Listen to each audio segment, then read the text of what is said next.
Okay, here we go with Chapter 3. The first section is gross income, inclusions and exclusions. So, when and how to record income is the first section. So, in general, the same things you learned about in any accounting class, the whole cash versus accrual,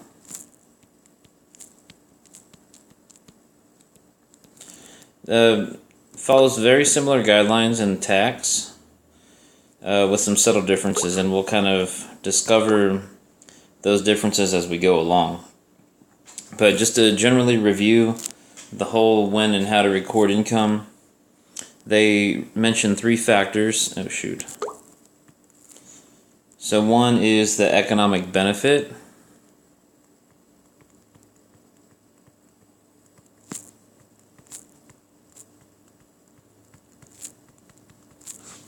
Economic benefit. There is a transaction conclusion.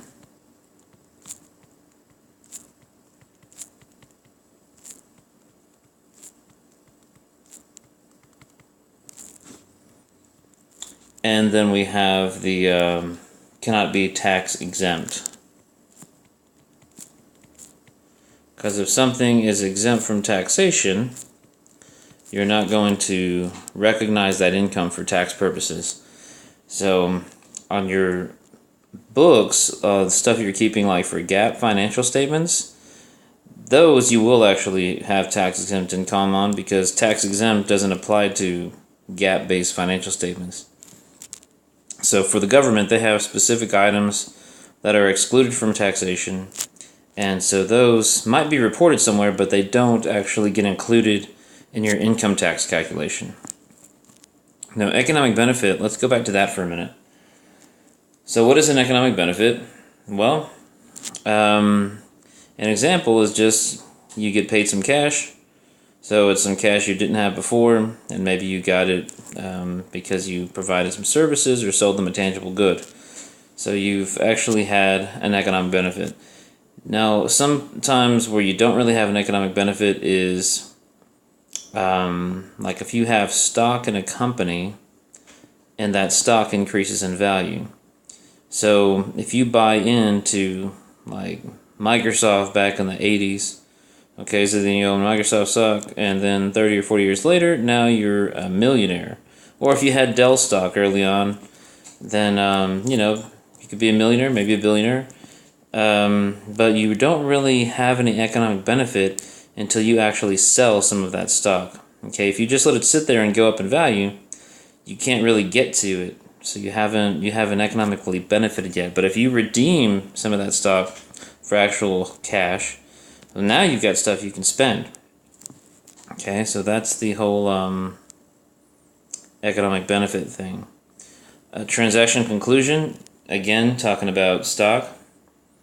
You buy in, but you haven't sold it, so your money is still tied up in investment, so that there hasn't been a conclusion to the transaction where you actually make or lose money, because with the stocks, you don't lose until you sell, and you also don't win until you sell, or make any money until you sell out. All right. So let's go back to this cash method of accounting.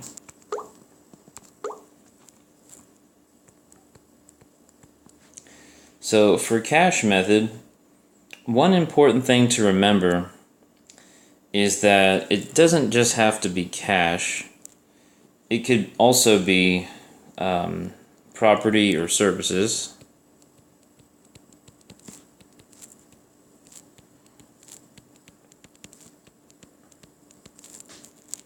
So let's say you perform a service for somebody and they're like, you know what, I'm a little short on cash, but I sell fajitas.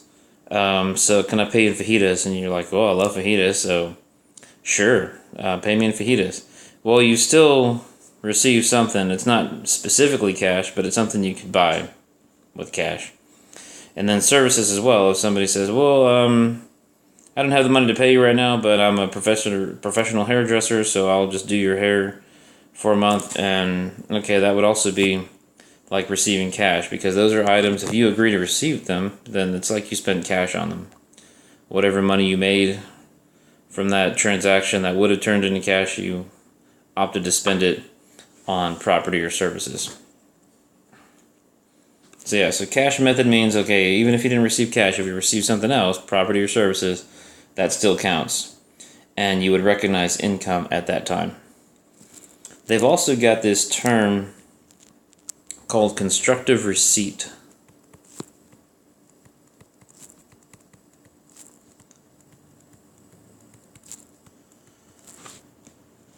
So, for example, that basically means that you have access to the money. So with constructive receipt, an example would be 2017 versus 2018. So my last paycheck from ACC, I was watching the news and I figured, okay, back in 17, I'm thinking the tax reform is going to pass, tax rates are going to go down in 2018, so maybe I should shift some of my income here. So what I do is I tell the college, hey, you know what? You know that check you were going to deposit into my account at the end of the year? Why don't y'all just keep that and not deposit it until maybe early January, like maybe January 2nd or something like that, right after New Year's. And then I'll have more income shifted to 2018, and it'll be taxed at lower rates. Oh! Well, the government doesn't let you do stuff like that, so that's why they have this constructive receipt thing. They would say, well, the college made the money available to you, where you could have gotten it before the end of the year, so, sorry, you actually you had access to that money, so, no way. No way.